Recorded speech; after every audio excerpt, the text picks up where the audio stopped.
সুপ্রিয় শিক্ষার্থীবৃন্দ, অনলাইন ক্লাসে সবাইকে স্বাগতম জানাচ্ছি। আশা করি সবাই ভালো আছো এবং সুস্থ আছো।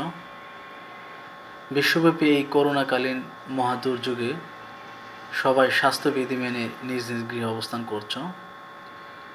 প্রিয় শিক্ষার্থীরা, আমি মোহাম্মদ জহুরুল ইসলাম, প্রভাষক, হিসাব বিজ্ঞান বিভাগ, বিয়ানীবাজার সরকারি কলেজ, সিলেট।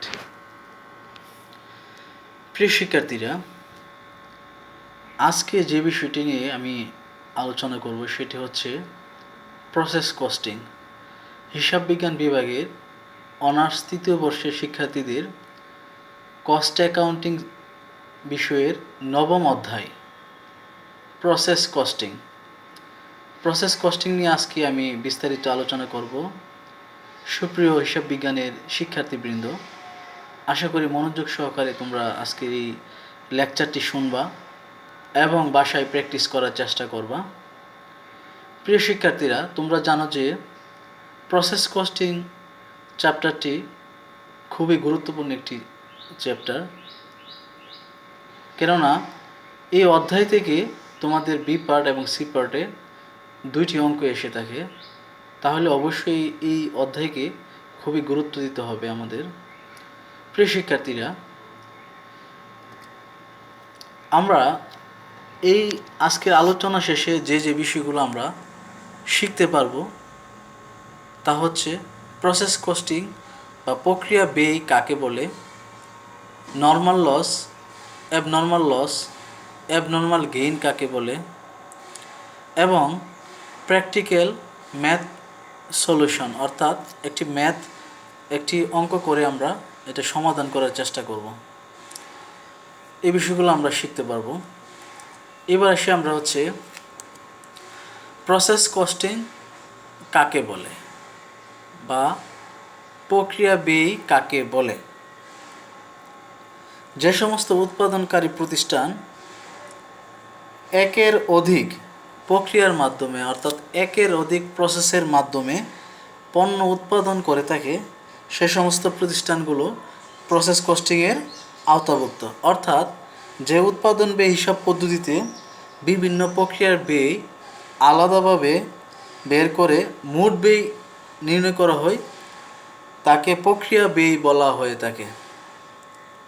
যেমন কাপড়ের মিল, জুট মিল, কাগজের মিল, চামড়া কারখানা, রাসায়নিক কারখানা, এইসব প্রতিষ্ঠানে বিভিন্ন প্রক্রিয়ার মাধ্যমে পণ্যটা উৎপাদন করা হয়ে থাকে। এই প্রক্রিয়াটা আলাদা আলাদাভাবে প্রত্যেক প্রক্রিয়ার ব্যয়কে আলাদা আলাদাভাবে বের করে মোট ব্যয় বের করা, আর এটি হচ্ছে প্রক্রিয়া ব্যয়। অর্থাৎ বিভিন্ন প্রক্রিয়া বা প্রসেসিংয়ের মাধ্যমে যে ব্যয়গুলো হয়ে থাকে, সব ব্যয়গুলোকে আলাদাভাবে বের করে মোট ব্যয় বের করাকে বলা হয় প্রক্রিয়া ব্যয়। এবার আসি আমরা এই পুরো চ্যাপ্টারটাকে অঙ্কের সুবিধা অনুযায়ী আমরা 4টি ফরম্যাটে ভাগ করেছি। একটা হচ্ছে format number 1, general process costing, অর্থাৎ সাধারণ প্রক্রিয়া ব্যয়। Format number 2, inter process profit costing, অর্থাৎ আন্তঃপ্রক্রিয়া লাভ ব্যয়। Format number 3, equivalent process costing. Format number 4, spoilage report, মানে নষ্ট পণ্যের আলাদা যে বিবরণী বের করা হয়ে থাকে। তাহলে এই 4টি প্রক্রিয়া, অর্থাৎ এই 4টি ফরম্যাটের মাধ্যমে আমি পুরো এই অধ্যায়ের অঙ্কগুলোকে করে দিব। আশা করি তোমরা খুবই উপকৃত হবে। সুপ্রিয় শিক্ষার্থীবৃন্দ, এবার এসে আমরা হচ্ছে যে আজকে যে আলোচনা করব যে বিষয়টা নিয়ে, সেটা হচ্ছে ফরম্যাট নাম্বার 1 নিয়ে আজকে আমরা আলোচনা করব। সেটা হচ্ছে জেনারেল প্রসেস কস্টিং, অর্থাৎ সাধারণ প্রক্রিয়া ব্যয়। এই অধ্যায়ে বা এই ফরম্যাটের মাধ্যমে, এই ফরম্যাটের যে বৈশিষ্ট্যগুলো, সেগুলো হচ্ছে প্রক্রিয়া ব্যয়ের প্রয়োজনীয় উপাদানগুলো দেওয়া থাকবে। এই ফরম্যাটের অঙ্কে নিম্নোক্ত 4টি প্রশ্ন করা হবে। অনেক ক্ষেত্রে 4টি করতে পারে, অনেক ক্ষেত্রে 1টি প্রশ্ন করতে পারে, 2টি প্রশ্ন করতে পারে। তাহলে আমাদের সর্বোচ্চ 4টি প্রশ্ন করতে পারে এই অধ্যায়ে, এবং উত্তরপত্রটা আমাদের দেখাতে হবে। যেমন 1 নম্বর বলা হচ্ছে যে calculate the each process account, প্রত্যেকটা প্রসেসের হিসাব দেখাইতে হবে, ক্যালকুলেশন করতে হবে। বলা হতে পারে calculate the normal loss, calculate the abnormal loss, calculate the abnormal gain. প্রিয় শিক্ষার্থীরা, এবার আসি হচ্ছে আমরা নর্মাল লস কাকে বলে, অ্যাবনর্মাল লস কাকে বলে, অ্যাবনর্মাল গেইন আসলে কি। এই বিষয়গুলো আমরা একটু শেখার চেষ্টা করব। নর্মাল লস, বাংলায় যাকে বলা হয় স্বাভাবিক ক্ষতি, অর্থাৎ normal loss is any loss which is incurred during the normal course of operation in the process, অর্থাৎ সাধারণ একটা প্রক্রিয়া মানে স্বাভাবিক প্রক্রিয়াটা সম্পন্ন করতে যেই লসটা আমাদের অবশ্যই হয়ে থাকে এটাকে বলে নর্মাল লস। আমি আর একটু সহজভাবে বললে সেটা হতে পারে যে একটি উৎপাদনকারী প্রতিষ্ঠান হাজার চেষ্টা করেও যে পরিমাণ ক্ষতি এড়িয়ে যেতে পারে না সেটাই হচ্ছে নর্মাল লস বা স্বাভাবিক ক্ষতি। যেমন আমরা যদি 100 কেজি গমকে আটায় রূপান্তর করি, সেক্ষেত্রে আমরা আটা পাবো হচ্ছে 99 কেজি, 1 কেজি আটা আমরা পাবো না। মানে 100 কেজি গম থেকে 100 কেজি আটা আমরা পাবো না, 1 কেজি কম পাবো। কারণ কি, তাপে জলীয় অংশ বাষ্পীভূত হওয়ার ফলে 1 কেজি আমরা পাবো না। তো সেটা হচ্ছে নর্মাল লস, মানে হচ্ছে স্বাভাবিক ক্ষতি। মানে এটা আমার হাজার চেষ্টা করে এই ক্ষতিটা আমি এড়িয়ে যেতে পারবো না, মানে আমার ক্ষতিটা হবে, এটা নর্মাল লস। যেমন আমরা যদি পোশাক কারখানায় পোশাক কাটিংয়ের সময় কিছু কাপড় বাদ যাবে, ক্ষতি হবে, এটা স্বাভাবিক প্রক্রিয়া, যে এই ক্ষতিটা আমরা মানে করতে পারবো না, এড়িয়ে যেতে পারবো না, এটা হচ্ছে নর্মাল লস। এবার আসি অ্যাবনর্মাল লস কি। Abnormal loss is a loss which happens accidentally, মানে এটা সবসময় ঘটবে না, হঠাৎ ঘটে যেতে পারে আর কি, অ্যাক্সিডেন্টলি ঘটতে পারে। অথবা যেমন হচ্ছে যে আমরা অ্যাবনর্মাল লস কখন ঘটে, যেমন হচ্ছে কারখানার শ্রমিকরা যদি স্ট্রাইক করে, ধর্মঘট করে, অথবা বন্যা হয়ে গেল হঠাৎ করে, অথবা রাজনৈতিক অস্থিরতার কারণে আমাদের প্রতিষ্ঠানে লস হয়ে গেলে, এগুলো হচ্ছে অ্যাবনর্মাল লস বা অস্বাভাবিক ক্ষতি। যেমন অঙ্কের ক্ষেত্রে আমরা দেখব যে অঙ্কতে গিয়ে আমরা দেখব যে অ্যাকচুয়াল লস মানে প্রকৃত, আমরা অঙ্ক করার পরে গিয়ে দেখব যে অ্যাকচুয়াল লস কত আর নর্মাল লস আমরা হিসাব করছিলাম কত, প্রত্যাশা করছিলাম কত। তাহলে যদি আমার অ্যাকচুয়াল লসটা বেশি থাকে, যেমন ধরি এইবার আমরা নর্মাল লস মানে আমরা প্রত্যাশা করছিলাম যে আমাদের নর্মাল লস হবে 500 ইউনিট, কিন্তু অঙ্ক করার পরে আমরা দেখলাম যে আমাদের অ্যাকচুয়াল লস হয়ে গেছে 700 ইউনিট। তাহলে 500 ইউনিট নর্মাল লস হবে, আমরা ধরে নিয়েছিলাম যে এই বছর আমাদের 500 ইউনিট নর্মাল লস হবে, কিন্তু আমরা যখন হিসাব করতে গিয়ে দেখি যে আমাদের অ্যাকচুয়াল লস আসলে 700 ইউনিট হয়ে গেছে। তাহলে 500 ইউনিটকেও ক্রস করেছে, কত ইউনিট ক্রস করেছে, 200 ইউনিট বেশি ক্ষতি হয়ে গেছে। তাহলে এটিও আমাদের অ্যাবনর্মাল লস। 500 ইউনিট তো লস হয়েছেই, তার উপরে আমরা গিয়ে দেখি যে অ্যাকচুয়াল লস আরও 700, তাহলে 200 যে ওভার হয়েছে, 500 থেকে 200 বেশি, এটা হচ্ছে আমাদের অ্যাবনর্মাল লস, অস্বাভাবিক ক্ষতি। এবার আসি অ্যাবনর্মাল গেইন আসলে কি, মানে অপ্রত্যাশিত লাভ বা মানে অস্বাভাবিক লাভ কোনটা। If the actual loss of a process is less than that of the expected loss, then the difference between two will be treated as abnormal gain. যদি আমরা ধরি যে এই প্রসেসে আমাদের অ্যাকচুয়াল লসটা হচ্ছে মানে প্রত্যাশা অনুযায়ী যে লসের চেয়ে অ্যাকচুয়াল লসটা কম, যেমন আমরা প্রত্যাশা করছিলাম যে এই বছর আমাদের 700 ইউনিট লস হবে, আমরা প্রত্যাশা করছি, মানে আমরা ধরে নিয়েছি যে আমাদের নর্মাল লস এই বছর হচ্ছে 700 ইউনিট হবে, কিন্তু গিয়ে আমরা যখন অঙ্ক করতে যাই গিয়ে দেখি যে আমাদের অ্যাকচুয়াল লস আসলে 700 ইউনিট না, আমাদের অ্যাকচুয়াল লস হচ্ছে 500 ইউনিট। তাহলে 200 ইউনিট লস কম। তাহলে প্রত্যাশা করছিলাম 700 ইউনিট লস হবে, ক্ষতি হবে কত, 700 ইউনিট, কিন্তু গিয়ে দেখি যে আমাদের অ্যাকচুয়াল ক্ষতি হচ্ছে 500 ইউনিট। তাহলে 200 ইউনিট আমাদের কি অপ্রত্যাশিতভাবে লাভ হয়ে গেছে, আর এটি হচ্ছে অ্যাবনর্মাল গেইন। সুপ্রিয় শিক্ষার্থীরা, এবার আসি আমরা হচ্ছে যে জেনারেল প্রসেস কস্টিংয়ের মাধ্যমে একটি অঙ্ক করব আমরা, এবং অঙ্কের মধ্যে প্রয়োগ দেখার ফলে আমরা বিষয়গুলো আরেকটু ক্লিয়ার হব। তো আমরা প্রবলেম নাম্বার 1, এখানে বলা হচ্ছে যে ঢাকা ইউনিভার্সিটির অধিভুক্ত যে কলেজগুলোতে 2014 সালে অঙ্কটা এসেছিল, এখানে বলা হচ্ছে যে আমরা অঙ্কটা একটু পড়ি। সেটা হচ্ছে যে প্রথম বলা হচ্ছে এক্স লিমিটেড প্রডিউসার্স এ স্ট্যান্ডার্ড আর্টিকেল, মানে এক্স লিমিটেড একটা মানে standard article through three successive process. The following data relate to January 2016. The output produced in January 2016 is 2000 units. তো এখানে বলা হচ্ছে যে এক্স লিমিটেড একটা কোম্পানি, সেটা কারখানা বা কোম্পানি, সেটা কি করে প্রডিউস করে স্ট্যান্ডার্ড আর্টিকেল মানে একটা পণ্য তৈরি করে তারা 3টা সাকসেসিভ প্রসেসের মাধ্যমে, মানে 3টা প্রক্রিয়া সম্পাদনের মাধ্যমে তারা কি করে একটা পণ্য উৎপাদন করে।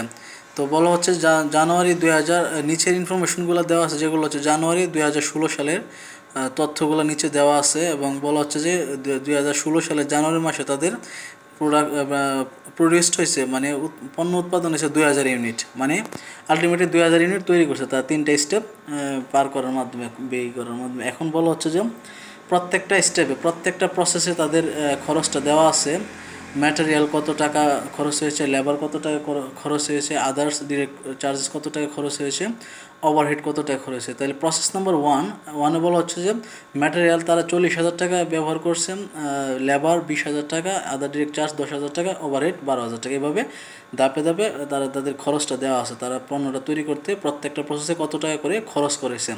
এবার বলা হচ্ছে রিকোয়ারমেন্ট চেয়েছে যে prepare process cost, process account তৈরি করতে হবে, প্রত্যেকটা প্রসেসের খরচ বা উৎপাদন খরচ তৈরি করতে হবে, এবং সুইং ইউনিট কস্ট, প্রত্যেকটা ইউনিটের কস্ট বের করতে হবে। তাইলে আমরা অঙ্কটা সরাসরি করে যাই।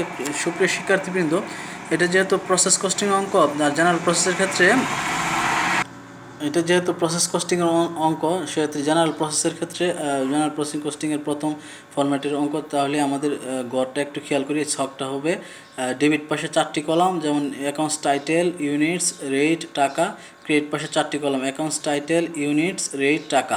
তাহলে 4টা মোট 8টি কলাম হবে এই অঙ্কতে। প্রত্যেকটা প্রসেসের ক্ষেত্রে 8টি কলাম আমরা ব্যবহার করব। তাহলে ডেবিট পাশে আমরা খরচগুলো বসাবো, যেমন ম্যাটেরিয়াল আমাদের কত টাকা খরচ হয়েছে বলা হচ্ছিল, ম্যাটেরিয়াল 40,000 টাকা, প্রসেস 1-এ ম্যাটেরিয়াল হচ্ছে 40,000 টাকা, লেবার 20,000 টাকা, আদার ডিরেক্ট চার্জেস 10,000 টাকা, ওভারহেড হচ্ছে 12,000 টাকা। তো এই হচ্ছে প্রসেস 1-এর যে ব্যয়। তো এইগুলো আমরা ডেবিট পাশে বসাই দিব, সবগুলো ম্যাটেরিয়াল, লেবার, আদার ডিরেক্ট চার্জ, ওভারহেড টাকার করে বসাবো 40,000, 20,000, 10,000, 12,000 টাকা। তাই আর জানুয়ারি মাসে 2000 ইউনিট কোথা থেকে পেলাম? 2000 ইউনিট হচ্ছে আমরা জানুয়ারি মাসে যে আমাদের টোটাল যে উৎপাদন হয়েছে কত 2000 ইউনিট, এটাও আমাদের মেইন। এবার আসে হচ্ছে আমরা এই 82,000 টাকা যোগ করলাম, এই ডেবিট পাশের টাকার কলামটা টোটালটা যোগ করে আমরা টাকা হলো 82,000 টাকা, আর ইউনিট তো 2,000 টাকা ফিক্স থাকবে। এবার আসি এই প্রসেস 1-কে আমরা প্রসেস 2-তে ট্রান্সফার করতে হবে। প্রসেস 1-এ যত হিসাব করার পরে এই খরচটাকে আমরা প্রসেস 2-তে ট্রান্সফার করি। এই জন্য 2,000 টাকা আর 82,000 টাকা এই পাশে ক্রেডিট পাশে নিচে লিখবো 2,000 টাকা, 82,000 টাকা। এখানে লিখে দিব প্রসেস 2, মানে এই 2,000 ইউনিট 82,000 টাকা প্রসেস 2-তে ট্রান্সফার হবে, ব্র্যাকেটে লিখে দিব ট্রান্সফার। তাহলে এই 41 টাকা কীভাবে পেলাম? 41 টাকা হচ্ছে যে এখানে ওয়ার্কিংস দিয়ে নিচে দেখাই দিছি, যেমন হচ্ছে যে কস্ট পার ইউনিট বলা হচ্ছে টোটাল প্রসেস কস্ট 82,000 টাকা, টোটাল ইউনিট প্রডিউসড 2,000 টাকা। তাহলে 82,000-কে 2,000 টাকা দিয়ে ভাগ দিলে 41 টাকা, তাহলে রেট হলো 41 টাকা। তাহলে আমরা প্রসেস 1 শেষে আমরা প্রসেস 2-তে কী কী নিয়ে যাব? 2,000 ইউনিট, রেট 41 টাকা, এরপর হচ্ছে 82,000 টাকা। এরপর আছে প্রসেস 2, সেম প্রসেস 2-তে ডেবিট পাশেও 4টি কলাম, ক্রেডিট পাশে 4টি কলাম। এভাবে আমরা প্রথমে যেই বিষয়টা লিখবো সেটা হচ্ছে প্রসেস 1 ট্রান্সফার্ড, মানে প্রসেস 1 থেকে আমি কত টাকা বা কত ইউনিট কত টাকা রেট ওইটা নিয়ে আসতে হবে। তাহলে প্রসেস 1-এ ইউনিট ছিল 2,000 টাকা, 41 টাকা রেট, 82,000 টাকা। এই অংশটা বসাই দিব প্রথমেই। যেমন এই প্রসেস 2-তে যে ট্রান্সফার 2,000টা ইউনিট, 41 টাকা রেট, তারপর 82,000 টাকা। এটা প্রসেস 2-তে আমরা প্রসেস 1 ট্রান্সফার নামে বসাই দিব। এরপরে প্রসেস 2-তে আমরা যে খরচগুলো হয়েছে ম্যাটেরিয়াল, লেবার, আদার ডিরেক্ট চার্জ, ওভারহেড, এগুলো আমরা অঙ্কে আবার দেখে নিব যে প্রসেস 2-তে আমাদের কী কী খরচ হয়েছিল। ম্যাটেরিয়াল 16,000, লেবার 24,000, আদার ডিরেক্ট চার্জেস 14,000, ওভারহেড 8,000 টাকা। এগুলা প্রসেস 2-তে আমরা বসাই দেবো 16,000, 24,000, 14,000, 8,000 টাকা বসাই দিয়ে আমরা এই পুরো ডেবিট পাশের পুরো টাকার কলমটা যোগ দেবে, 1,44,000 টাকা হয়েছে। আর ইউনিট তো 2,000 ফিক্সড আছে, সব প্রসেসে 2,000 ফিক্সড হবে। তাহলে এটা আবার এই পাশে ক্রেডিট পাশে বসাই দেবো, ডেবিট পাশে 2,000 ইউনিট, ক্রেডিট পাশে 2,000 ইউনিট, ডেবিট পাশে 1,44,000, ক্রেডিট পাশে 1,44,000 টাকা বসাই দিয়ে এখানে আমরা লিখবো যেহেতু প্রসেস 2 আবার যাবে কোথায়? প্রসেস 3-তে, কেননা 3টা প্রসেসের মাধ্যমে আমরা অঙ্কটা করব। তাহলে প্রসেস 3-তে চলে যাবে। 3-তে গেলে এখানে প্রসেস 3 লিখে ট্রান্সফার লিখতে হবে 2,000, 1,44,000। এই 72 টাকা কোথা থেকে পেলাম? এখানে নিচে ওয়ার্কিংস দেওয়া আছে, cost per unit. Total process cost কত? 1,44,000, টোটাল ইউনিট প্রডিউসড কত 2000, তাহলে 1,44,000-কে 2000 দিয়ে ভাগ দিলে 72 টাকা পাওয়া যাবে, 72 টাকা। এটা আমরা রেট হিসেবে বসাবো। এরপরে আমরা যাব হচ্ছে প্রসেস 3-তে।